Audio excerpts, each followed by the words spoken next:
Que a paz de nosso Senhor e Salvador Jesus Cristo esteja entrando no seu lar, na sua vida, através desta mensagem que nós vamos estar meditando nesta noite, a última parte do capítulo 12. Nós vimos na semana passada que Jesus foi até Betânia para visitar o seu amigo Lázaro, e quando chegou lá, aquela mulher, então ela ungiu os pés de Jesus com aquele perfume caríssimo e deu aquela murmuração toda.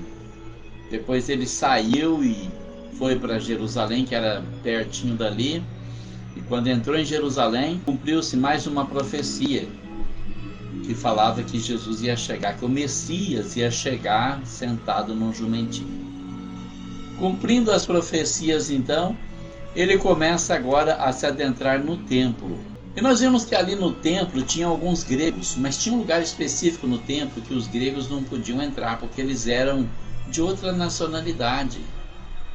Nós sabemos que tinha os prosélitos, porque onde os judeus iam, eles iam divulgando a religião deles. E muitas pessoas, elas aderiam à religião do judaísmo, se tornavam fariseus, saduceus, e ali eles iam na festa da Páscoa para adorar a Deus, então oferecer sacrifício pelos pecados, pedir prosperidade. E Jesus estava na parte que cabia aos judeus, tinha lugar que os gregos não podiam entrar. Mas quando Jesus estava ali falando das coisas de Deus, então recebe um recado que tem gente querendo ver ele. E é difícil, né? Quando você se torna conhecido, as pessoas querem te ver. Jesus era muito conhecido na época. Mais ou menos 3 anos de ministério, muitos sinais, muitos milagres, todos queriam ver. Por isso eu disse na semana passada como é importante nós buscarmos os sinais, buscarmos de Deus o poder para operar sinais e maravilhas, para chamar a atenção das pessoas para a pregação do Evangelho. Então é nesse ponto que nós começamos, quando Jesus está no templo. Ora, havia alguns gregos entre os que tinham subido a adorar no dia da festa. Estes, pois, dirigiram-se a Filipe, que era de Betsaida da Galileia, e rogaram-lhe, dizendo: Senhor, queríamos ver a Jesus. Filipe foi dizê-lo a André, e então André e Filipe o disseram a Jesus. E Jesus respondeu, dizendo: É chegada a hora em que o Filho do Homem há de ser glorificado. Então, olha o que está acontecendo até o momento aqui. A fama de Jesus tinha ido além das fronteiras de Israel.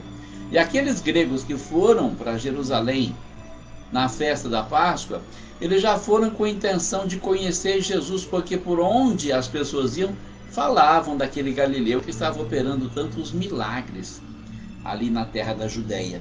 Eles queriam conhecer. Quem é que não quer ver alguém que foge do normal, principalmente quando está fazendo bem para todo mundo e não cobra, como muitos estão cobrando hoje em dia? Simplesmente fazer a obra de Deus. Irmão, que galardão maravilhoso. Você sentir que você tem uma tarefa, uma missão para fazer para o Criador do Universo e você não precisa receber nada por isso. Desde que conheci o Evangelho, eu tinha um desejo imenso de servir a Deus, mas só tive oportunidade quando eu fui para a Assembleia de Deus, e fiz o que eu pude. Eu nunca peguei dinheiro da igreja para ir na reunião de obreiro. Nós não tínhamos pastor, arrecadava o dinheiro, dízimos, ofertas, mandava tudo para Ribeirão, a sede. Às vezes eu não tinha condições de ir, eu não ia, mas eu não pegava o dinheiro da igreja, porque eu não sentia que era certo. Aquela oferta era para melhorar a obra de Deus, para investir na obra de Deus, não na minha pessoa. Tem muita gente que hoje é assim, quer fazer a obra de Deus, né, irmão? Vim aqui para viver da obra, mas é viver literalmente, porque quer se alimentar da obra, né? Mas quão gostoso, quão maravilhoso você se dispor a fazer a obra de Deus. Estou fazendo essa live aqui hoje, vou fazer outra na sexta, lá no YouTube eu faço amanhã. Não tenho canal monetizado, não estou preocupado com isso. Deus tem me dado bastante, tem me ajudado a pagar todas as dívidas que estavam atrasadas. O Senhor tem me abençoado tanto, por que eu vou querer mais dinheiro, gente? Para quê? Como o meu velho pai dizia, caixão não tem gaveta. Então nós precisamos nos preocupar em fazer a obra de Deus. Aquilo que Deus pôs na nossa mão para fazer. É para ensinar, vamos ensinar. É para pregar, vamos pregar. É para testemunhar, vamos testemunhar. Quanto eu vou ganhar com isso? Você vai ganhar um galardão, irmão. Se você não ganhar nenhum galardão, você já ganhou a salvação. Você quer a recompensa maior do que essa? Jesus fazia a obra de Deus assim. As pessoas davam oferta, porque ele não tinha nenhuma ocupação que dava dinheiro. Ele só pregava o evangelho e os discípulos acompanhavam ele, porque ele estava treinando aqueles homens para ficarem no lugar dele, para exercer o ministério dele quando ele fosse glorificado. E por ter sido tão conhecido, aqueles gregos que estavam ali entre os judeus, eles queriam conhecer Jesus e foram falar com Filipe.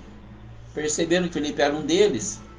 Então foram falar com Filipe: Senhor, nós queríamos ver Jesus, queremos conhecer Jesus, nos apresenta Jesus. Quantas vezes há pessoas esperando você apresentar Jesus para elas, mas você está preocupado com o cachê. Quanto é que vão me pagar? Será que eu vou ganhar bem com isso? Não, para com essa tolice aí.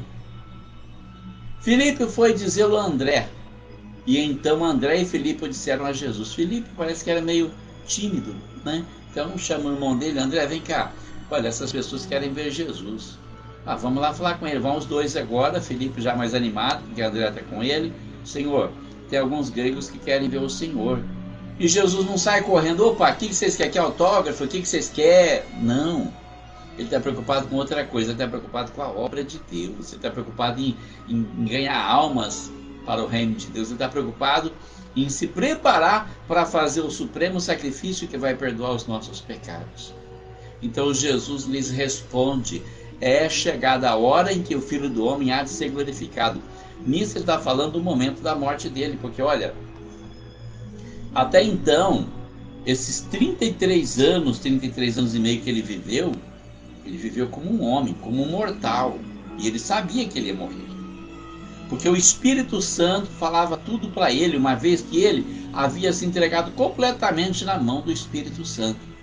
Mas estava chegando o momento em que ele seria glorificado. Ele voltaria a reaver a sua divindade, que ele havia deixado no céu nas mãos do Pai. Então era um momento que ele dizia: chegada a hora em que o Filho do Homem há de ser glorificado. Na verdade, eu vos digo que se o grão de trigo caindo na terra não morrer, fica ele só, mas se morrer dá muito fruto. Olha como ele ilustra de uma forma tão interessante a sua morte.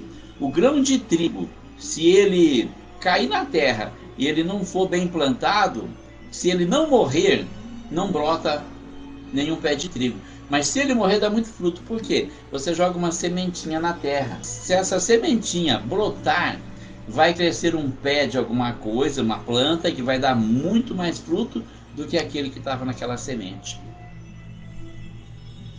Quem ama a sua vida, perdê-la-á. E quem nesse mundo odeia a sua vida, guardá-la-á para a vida eterna. O que ele está dizendo aqui?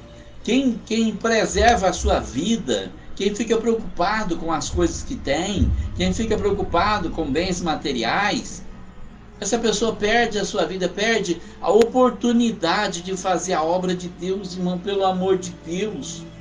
Olha quanta coisa perdida. Eu vivi tanto tempo, já há 41 anos no Evangelho, indo para 42, entre altos e baixos, pela misericórdia de Deus estou aqui. Mas eu vi tanta gente tentando ganhar fama, querer cargo, posição, não sai do lugar. Fica que nem um carro que fica atolado na lama, patinando e não sai do lugar. Outras pessoas que não quiseram seguir Jesus porque ficaram com medo de perder o que tinha. Como eu sofri uma grande perseguição na Barra do Agudo, como eu fui humilhado por muita gente, inclusive até por alguns irmãos, que não reconheceram que Deus tinha uma obra na minha vida, e alguns ainda não reconhecem, porque um dia desses, estava no mercado, encontrei um desses irmãos, falei: irmão, agora você admite que Deus tinha uma obra para fazer na minha vida, com toda essa história que eu tenho para contar? Ele falou assim para mim assim: Deus tem uma obra na vida de todo mundo. Eu falei: então você não reconhece o que Deus fez na minha vida? Porque olha como a minha vida mudou radicalmente. Quem conhece minha história sabe. Então, se o grão de trigo caindo na terra não morrer, é só ele. Mas se ele morrer, vai dar muito fruto. Quem perde a sua vida, quem ama a sua vida, perde ela. Perdeu a oportunidade, irmão. Perdeu. Você não quer morrer? Vai perder a oportunidade. Você precisa morrer para dar fruto. E morrer significa renunciar, deixar de fazer o que você gosta, deixar de buscar os seus próprios interesses. Isso é se plantar para nascer e dar muito fruto. E ainda diz: e quem nesse mundo odeia a sua vida, guardar lá para a vida eterna. Esse ódio aqui não é bem um ódio, né? É uma forma que o tradutor achou para descrever essa palavra. Quando ele diz assim: quem não se preocupa muito com a sua vida aqui na terra, vai conservar ela para a vida eterna. E quando Jesus fala em vida eterna no céu, significa bênçãos maravilhosas. Maravilhosas. Hoje passei o dia preparando aquela apostila do livro de Apocalipse. Eu estava no capítulo 2, vendo as promessas que o Senhor fez aos vencedores, aquele que vencer. São promessas maravilhosas. Então nós precisamos nos conscientizar de uma coisa: só vamos passar uma vez por essa vida, ninguém vai voltar aqui. Não fica atrás dessa doutrina espírita que fala que você morre e reencarna, que isso é mentira, e é mentira satânica isso aí. Uma vez que você deixa esse mundo, deixa para sempre. Aí se você não for salvo, você vai para o inferno. Se for salvo, você vai para o céu. Mas lá no céu tem diferentes estágios também. Você se esforçou para fazer a obra de Deus aqui, você foi abnegado, você desprezou a sua vida aqui na terra para fazer a obra de Deus, então você vai ser rico no céu, tá? Se você fica procurando cargo na igreja, irmão, procura cargo no céu, irmão. Lá na eternidade, isso aqui passa. Sem contar que o homem é falho. Você procura um cargo aqui hoje, amanhã o pastor é trocado de campo e o outro que vem não vai com a sua cara e te joga para baixo outra vez. Então, para com essa ilusão aí. Se alguém me serve, siga-me, e onde eu estiver, ali estará também o meu servo. E se alguém me servir, meu Pai o honrará. Olha que palavra poderosa. Se alguém serve Jesus, o que é servir Jesus? É não servir o homem. Porque olha, está cheio de gente servindo homens por aí, viu? Com essa proliferação do evangelho, criaram-se igrejas, abriram-se empresas evangélicas e tem muita gente servindo o homem. Muita gente servindo o homem pensando que está servindo a Deus. Não, você está servindo o homem. Servir Jesus é muito além de uma religião, é muito além de uma denominação, é muito além de um título que um homem te dá. O título que o homem te dá passa, não vale nada. Mas o título que Deus te dá, isso tem muito valor. Porque quando Deus te chama de evangelista, Ele te dá o dom do evangelismo. Quando Ele te chama de pastor, Ele te dá o dom para apacentar. Quando Ele te chama de doutor, Ele te dá o dom para você ensinar, para fazer doutorado com qualquer um na palavra de Deus. O que é que você quer? O que vem do homem ou o que vem de Deus? O apóstolo Paulo diz na carta aos Coríntios: fostes comprados por bom preço, não vos façais servos dos homens. Servir a homem? Jamais. Só sirva o homem quando é para servir ao Senhor, porque Jesus mandou lavar os pés uns dos outros. Então, se é para servir dessa forma, sim, mas para ficar ali bajulando, para conseguir cargo, Deus que me livre. Olha o que Jesus diz aqui: onde eu estiver, ali estará também o meu servo. Que coisa maravilhosa, que privilégio. E se alguém me servir, meu Pai o honrará. Pensou você sendo honrado pelo Criador? Tenta imaginar naquele grande dia, você no meio daquela multidão que vai ser julgada, uns para saber se vai para o céu ou para o inferno, outros para receber o galardão. E de repente você está sozinho lá no meio da multidão, de repente lá atrás, está no finzinho, e o Criador te fala: fulano, vem aqui para frente, eu tenho um prêmio para você. E você vai ser honrado na frente de todo mundo. Que coisa maravilhosa, né? Então nós precisamos começar a ver as coisas dessa forma aí. Agora minha alma está perturbada, e que direi eu? Pai, salva-me desta hora, mas para isto vim a esta hora. Pai, glorifica o teu nome.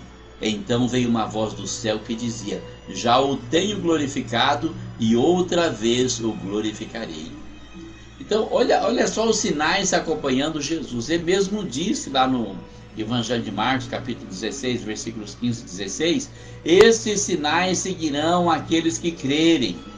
Então os sinais seguem aqueles que creem em Jesus. E no caso, Jesus aqui, totalmente controlado pelo Espírito Santo, os sinais estavam com ele.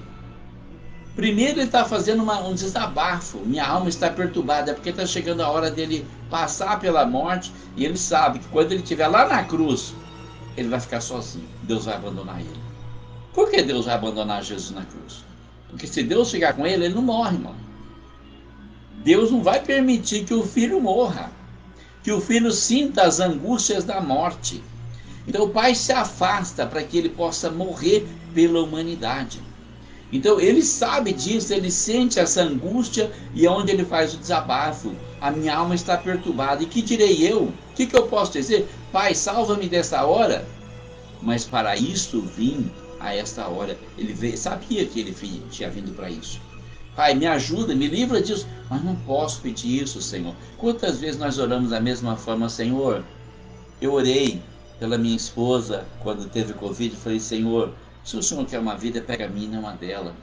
Mas no último dia que eu fui lá, eu me senti consciente de que eu não podia fazer isso porque a minha vida não é minha. Eu já entreguei a minha vida para Ele.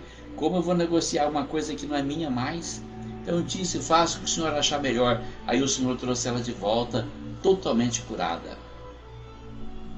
Quando ele diz, Pai, glorifica o teu nome, e vem uma voz do céu dizendo, já o tenho glorificado e outra vez o glorificarei. Então, tenta entender o que é que Deus está dizendo aqui. Olha, a tua vida dá glória para o meu nome. O que você tem feito na terra glorifica o meu nome. É dessa forma que eu estou glorificando o meu nome. E mais uma vez eu vou fazer isso quando você se levantar dos mortos.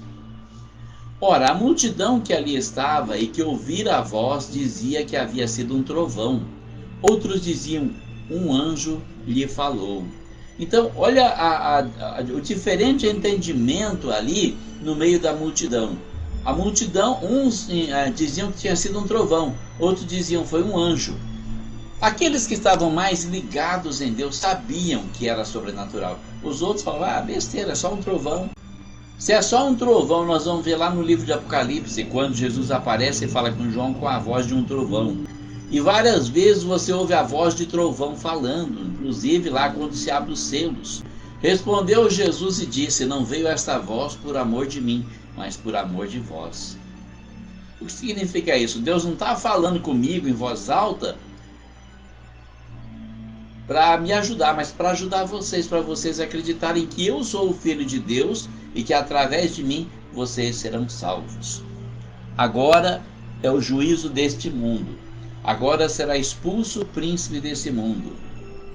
E essa palavra é muito profunda. Quando ele fala agora é o momento do mundo ser julgado. Porque o mundo vive no pecado. O mundo já fez uma escolha, irmão, escolhas erradas.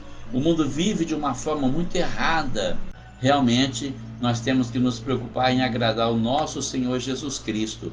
E não ser servo de homens, como tinha dito ali atrás, né? O irmão está acompanhando bem o raciocínio aqui. Então quando ele diz assim, não veio esta voz por amor de mim, não é por minha causa, mas por causa de vocês, para vocês entenderem que eu sou o Filho de Deus e que vim para salvar vocês. E agora é o momento que o mundo vai ser julgado. Juízo aqui vem no sentido de punição e também de julgamento. Então ele declara, agora será expulso o príncipe desse mundo. E aqui nós temos um grande mistério a ser desvendado.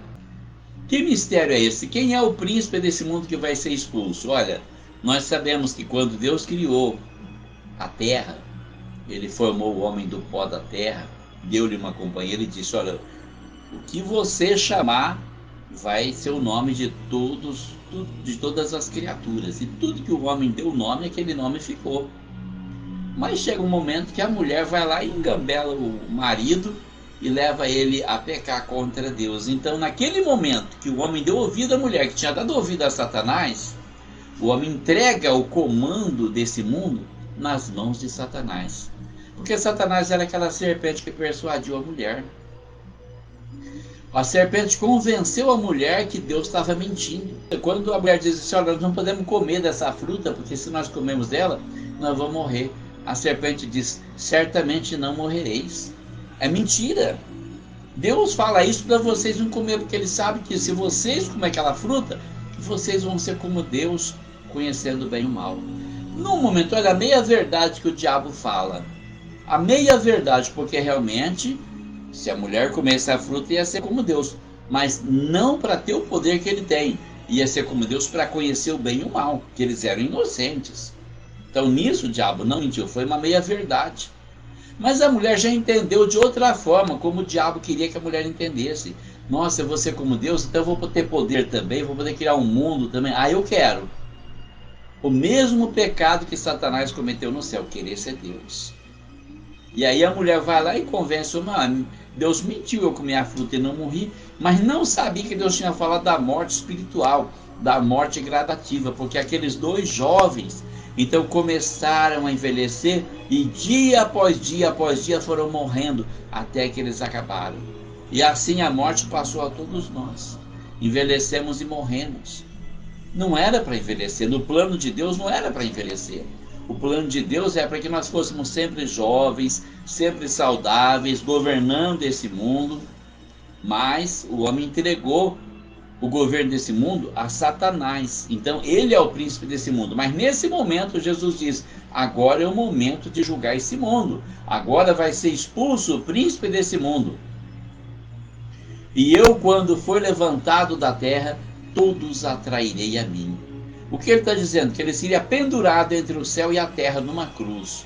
Mas todos aqueles que têm o coração voltado para Deus, que são sinceros de coração, vão ser atraídos a ele. Eu fui. Eu estava comentando outro dia com uma pessoa, acho que foi até lá na escola.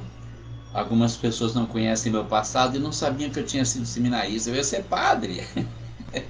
Ainda perguntei para as meninas: eu tenho cara de padre? Falaram: tem. Foi Deus me livre, não tenho não quero ter cara de padre não. Porque eu fui chamado para pregar o evangelho. E eu creio que Deus me chamava já naquele tempo, assim como ele chamou Samuel. E tal como Samuel não compreendeu que era Deus que chamava ele, eu fui correndo para o seminário também. Samuel correu para Eli, eu corri para o seminário. Mas Deus alcançou Samuel, e Deus me alcançou também quando eu tinha 23 anos de idade. Então eu fui atraído por Jesus, porque lá no meu espírito sempre amei a Jesus, mas eu não sabia me aproximar dele, eu não conhecia ele, não como eu conheço hoje. Jesus é maravilhoso, é o ser mais maravilhoso que existe, o ser mais amável, mais amoroso, mais terno, mais meigo que alguém pode sonhar. O grande amor que a gente procura aqui na terra está no coração de Jesus, você não vai achar em nenhum ser humano. E é isso que ele está dizendo: quando for levantado da terra, todos atrairei a mim. E isto dizia ele, significando de que morte havia de morrer. Respondeu-lhe a multidão: nós temos ouvido da lei que o Cristo permanece para sempre. E como dizes tu que convém que o Filho do Homem seja levantado? Quem é esse Filho do Homem? Olha, quando a pessoa não é espiritual, você fala uma coisa, a pessoa entende outra. Jesus está mostrando aqui o que é que ele veio fazer na terra. Jesus está mostrando o lado espiritual da vida, mas eles só entendem pelo lado físico. Eles acham que o Messias é um rei que vem para dar ouro e prata para eles, livrar eles de Roma. Não pensam na alma, no espírito. Não pensam na vida que começa depois da morte. Eles estão preocupados só com aquele breve momento ali para comer, encher a barriga e acabou. E o que vem depois? Muita gente é assim, só se preocupa com vai ter comida para mim comer, vai ter roupa para mim vestir, vai ter dinheiro para mim usar, mas não se preocupa com o que vem depois. Mas o depois vai chegar e vai trazer a salvação para uns e a condenação para outros que não se importaram com sua própria alma. Essa é a grande questão que muita gente não compreende. Muita gente não chega a compreender isso. Só vai entender quando chegar lá do outro lado e falar: meu Deus, eu perdi meu tempo. Disse-lhes, pois, Jesus: a luz ainda está convosco por um pouco de tempo. Andai enquanto tendes luz, para que as trevas não vos apanhem, pois quem anda nas trevas não sabe para onde vai. Então, ele está dizendo uma coisa, eles estão entendendo outra, né? Quem é esse Filho do Homem? Eles não sabem que é ele, não estão vendo ele, não viram sinais, não ouviram a voz que falou do céu. Estão se fazendo de besta. E Jesus lhes diz bem claramente: eu sou a luz do mundo, eu estou com vocês. Enquanto vocês têm luz, andem, para não serem apanhados pelas trevas, porque quem anda nas trevas, na escuridão, não sabe para onde vai. Quanta gente morre, deixa esse mundo sem saber para onde está indo. E as pessoas aqui na terra pensando: oh meu Deus, recebe ele de braços abertos. Como que Deus vai receber de braços abertos alguém que não andou com Deus aqui na terra? Alguém que foi rebelde, que não obedeceu a sua palavra? Quer ser recebido por Deus? Receba Ele primeiro. Receba Jesus no seu coração, na sua vida. Deixa Ele governar a sua vida. Jesus continua dizendo: enquanto tendes luz, crede na luz, para que sejais filhos da luz. Então, o que ele está dizendo ali? A luz está com vocês. Enquanto vocês têm essa luz, acreditem na luz, para serem filhos da luz. Essas coisas disse Jesus, e retirando-se, escondeu-se deles. Por quê? Porque não era a hora dele morrer. Se ele falasse uma coisa dessa e ficasse ali, eles iam tentar matar ele, como tentaram várias vezes. E ainda que tivesse feito tantos sinais diante deles, não criam nele. Que triste, né? Tantos sinais, tantos milagres, está vendo acontecer? Não, deve ser algum truque, eu não acredito. Para que se cumprisse a palavra do profeta Isaías, que diz: Senhor, quem creu na nossa pregação, e a quem foi revelado o braço do Senhor? As profecias tinham que se cumprir, mas não precisava ser necessariamente neles. Eles tinham uma escolha, uma opção. Por isso não podiam crer. Então Isaías disse outra vez: cegou-lhes os olhos, endureceu-lhes o coração, a fim de que não vejam com os olhos e compreendam no coração e se convertam e eu os cure. Isaías disse isto quando viu a sua glória e falou dele. Então, o que Isaías está dizendo? Olha, eles estão vendo Jesus, eles tiveram o privilégio que nós não temos, eles viram Jesus face a face, não acreditaram de maneira nenhuma. Eles sentiram Jesus, tocaram Jesus, ouviram Jesus, mas o coração estava endurecido. Não queriam afrouxar. Quanta gente tem o coração endurecido, irmão?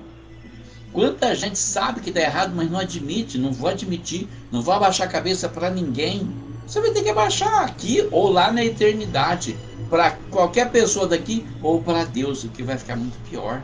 A fim de que não vejam com os olhos, compreendam com o coração e se convertam e eu os cure. Esse cure que pode ser tido como salve também, como perdoe, né? Isaías disse isso quando viu a sua glória e falou dele.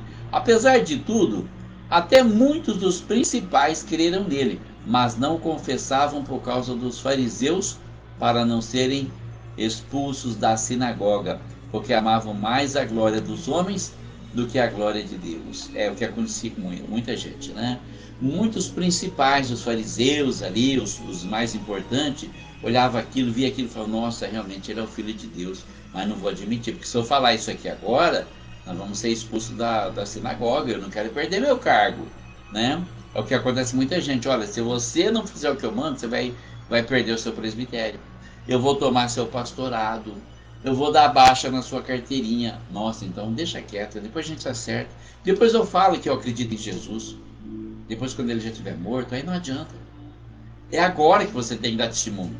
Tem que amar mais a glória de Deus do que a glória dos homens. Mais importante é agradar a Deus do que os homens. Mais importante é obedecer a Deus do que os homens. Quem são os homens? E Jesus clamou e disse: quem crê em mim, crê não em mim, mas naquele que me enviou. E quem me vê a mim, vê aquele que me enviou. Eu sou a luz que vim ao mundo, para que todo aquele que crê em mim não permaneça nas trevas. E se alguém ouvir as minhas palavras e não crer, eu não julgo, porque eu vim não para julgar o mundo, mas para salvar o mundo. Quem rejeitar a mim e não receber as minhas palavras, já tem quem o julgue. A palavra que tenho pregado, essa eu há de julgar no último dia. Porque eu não tenho falado de mim mesmo, mas o Pai que me enviou, ele me deu mandamento sobre o que hei de dizer e sobre o que hei de falar. E sei que o seu mandamento é a vida eterna. Portanto, o que eu falo como o Pai tem dito a mim. Olha, observa essa declaração para ver o que acontece hoje em muitas igrejas. Quem crê em mim, crê não em mim, mas no Pai que me enviou.